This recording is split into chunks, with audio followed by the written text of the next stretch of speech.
जय माता दी। मेरे सभी प्यारे दोस्तों, मैं लक्ष्मी शर्मा बड़ों को चरण स्पर्श, छोटों को प्यार और बराबर वालों को दिल से नमस्कार करती हूँ। आज की जितिया व्रत कथा में आप सभी जानेंगे कि आखिर क्यों झिंगुनी के पत्ते पर ज्योत भगवान को, चिल्लो सियाड़ी को भोजन दिया जाता है। ये जानने के लिए इस कथा को पूरा जरूर सुनिएगा। भगवान आप सभी की मनोकामना को जरूर पूरी करे। तो बोलिए ज्योत भगवान की जय हो। कथा। एक गांव में एक माता पिता रहते थे और उनके 2 बच्चे। कुछ समय बीतने के बाद पिता की मृत्यु हो जाती है। माँ अपने दोनों बेटे को पाल पोस कर बड़ा करती है और फिर दोनों बेटे का विवाह हो जाता है। बहू जैसे घर आती है, अपनी सासू माँ की खूब सेवा जतन करने लगती है। इसी तरह से महीना बीत गया। 1 महीने के बाद दोनों बेटे ने कहा, माँ मैं बाहर जाता हूँ, यहाँ का आमदनी थोड़ा कम है, बाहर हम दोनों भाई जाएंगे, कमाएंगे। जब अच्छा खासा पैसा इकट्ठा हो जाएगा तो हम धन लेकर वापस घर में चले आएंगे। दोनों बेटा ने अपनी पत्नी से कहा, सुनो हम लोग बाहर जा रहे हैं, तुम लोग अच्छा से रहना, माँ का देखभाल अच्छा से करना, खाना पीना टाइम से देते रहना। दोनों पत्नी ने कहा, ठीक है आप चिंता ना करें, हम लोग अपनी सासू माँ का अच्छे से ख्याल रखेंगे। इतना कहकर दोनों बेटा निकल पड़े। अब जैसे ही बेटा विदेश चले जाते हैं और वैसे ही दोनों बहुएं बदल जाती है।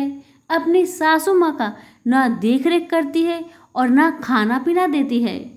एक दिन भी सासू माँ पेट भरकर भोजन ना खा सकी। दोनों बहुएं मिलकर सासू माँ को बहुत दुख देते। बिन खाए सासू माँ का तबीयत बहुत खराब हो गया और एक दिन उनकी तो मृत्यु हो जाती है। अब जब बेटा को ये समाचार मिलता है कि उनकी माता का मृत्यु हो गया है तो दोनों बेटा जल्दी से अपनी माँ के पास चले आते हैं। ये देखकर दोनों पत्नियां अपने अपने पति से कहती है, क्या अपनी माँ को जलाएंगे, कहीं नदी नाले में फेंक दीजिए, फालतू में पैसा खर्च होगा, दान वान कुछ भी नहीं करना है, जाके नदी या नाले में फेंक दीजिए। दोनों बेटा ऐसा ही किए, अपनी पत्नी की बातों में आ गए और अपनी माँ का लाश लेकर नदी में फेंक देते हैं। अब जैसे दोनों भाई लाश को नदी में फेंककर घर में आते हैं, वैसे ही दोनों पत्नियां अपने अपने पति से कहते हैं, क्या क्रियाक्रम कीजिएगा अपनी माँ का, फालतू में पैसा खर्चा कीजिएगा, यहाँ तो खुद अपना ही खर्चा चलता नहीं है, उधर मरी हुई माँ का क्रियाक्रम करेंगे, कुछ भी नहीं करना है। अब दोनों पति बात मान लेते हैं, माता का क्रियाक्रम नहीं करते हैं। अब तो माता का क्रियाक्रम हुआ ही नहीं, लाश को नदी में फेंक दिया गया। अब तो माता की आत्मा जहाँ तहाँ भटक रही है। अब तो उस आत्मा को न पानी मिल रही है और न शांति। इसी तरह से समय बीतते गया, माता का प्राण भटकते रहा। बेटा क्रियाक्रम नहीं किया, 1 साल तक हो गया और कुछ दिनों के बाद ही जिउतिया का व्रत आता है। और जब जिउतिया का व्रत आता है तो बहुत सारी महिला जो व्रत रहती हैं वह सुबह 3 बजे कोई छत पर भोजन देती है, कोई टीना का ऊपर भोजन देता है। जब सब कोई भोजन देकर चला जाता है तो ज्योत भगवान सभी के घर में घूमने फिरने आते हैं, भोजन करने आते हैं।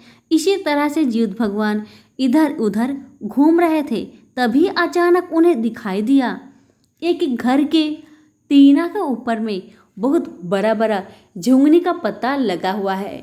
झुंगनी का पौधा था, उसका पत्ता उस टीना के ऊपर में बहुत सारा फैला हुआ था और उसी टीना पर एक माता ने झुंगनी का सब्जी और रोटी रखी थी ज्योत भगवान के लिए।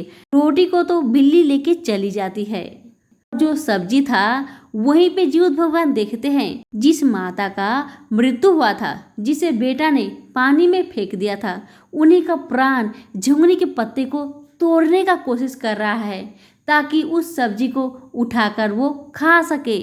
वो प्राण तो पानी के बिना पूरा तड़प रहा था।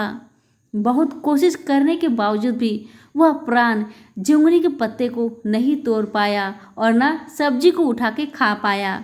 ये देख के जीवत भगवान को बहुत दुख हुआ। भगवान उस माता के प्राण को देखकर उनके साथ जो हुआ भगवान तो जान लेते हैं। उसके बाद भगवान बहुत नाराज हो जाते हैं। उन दोनों बहुओं को भगवान ने सजा दिए। सजा ये था कि उनके घर के अन्न और पानी सारे समाप्त हो गए थे। जिस दिन निर्जला व्रत था उस दिन भगवान ने अपने शक्ति से उनके घर के पानी अन्न अनाज सबको समाप्त कर दिए। अब वो दोनों बहुएं बहुत तड़प रही है एक घुट पानी के लिए, जैसे उनकी सासू माँ तड़प रही है एक बूंद पानी के लिए। इसी तरह दोनों बहुएं पूरा घर छान मारी, न पानी मिला न अनाज मिला। दोनों बहुएं मिलकर कुएं पर जाती है। जल भरकर जैसे ही लाती है वैसे ही सारा जल सूख जाता है, क्योंकि दोनों बहुएं ने अपने पति से कहकर सासू माँ का क्रियाक्रम तो नहीं करवाया था।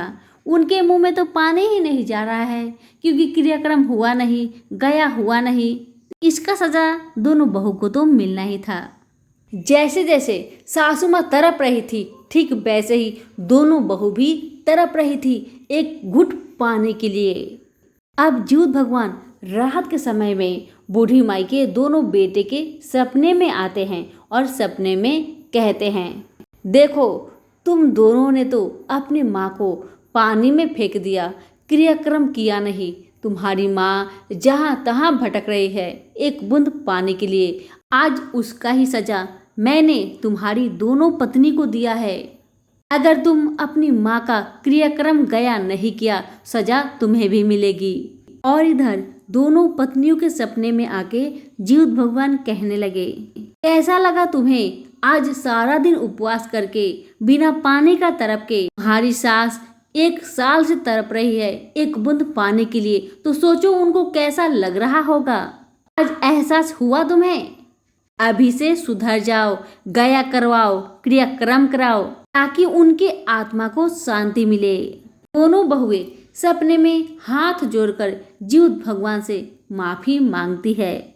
जीवत भगवान कहते हैं, माफी ऐसे नहीं मिलेगी। जब तक तुम्हारी सासू माँ के आत्मा को शांति ना मिले तब तक तुम पति पत्नी शांति से नहीं रहोगे। और फिर जीवत भगवान कहते हैं, जैसे सुबह होगा तुम दोनों गरम गरम चावल बनाकर खाना और जितना पानी पी सको उतना पानी पीना। दोनों बहुएं जैसे ही सुबह हुआ गरम गरम चावल बनाया।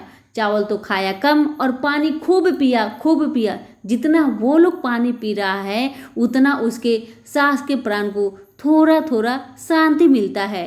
और जीवत भगवान इतना भी कहते हैं, अगला साल से तुम लोग जितिया का व्रत करो और नहाए खाए की रात को अच्छा पकवान बनाकर 3 बजे भोर में मरवाला लोग को दो, चिलो सियाड़ी को दो, जीवत भगवान को दो। इससे तुम्हारे घर में शांति बनी रहेगी। लेकिन ध्यान रखना झिंगुनी के पात पर ही देना और झिंगुनी का सब्जी होना ही चाहिए। अब जैसे ही अगला साल आता है दोनों बहुएं जितिया का व्रत करती है नियम पूर्वक विधि विधान से। और झिंगुनी के पत्ते पर जो जो भोजन उनकी सासू माँ को पसंद था वही भोजन बनाकर झिंगुनी के पात पर रखती है। झिंगुनी की सब्जी और बहुत सारे पकवान बनाकर 3 बजे भोर में मरवाले लोग को देती है, जीवत भगवान को देती है, चिलो सियारों को देती है। उसके बाद से उनके घर में शांति और खुशहाली बनी रहती है। तो बोलिए प्रेम से जीवत भगवान की जय हो।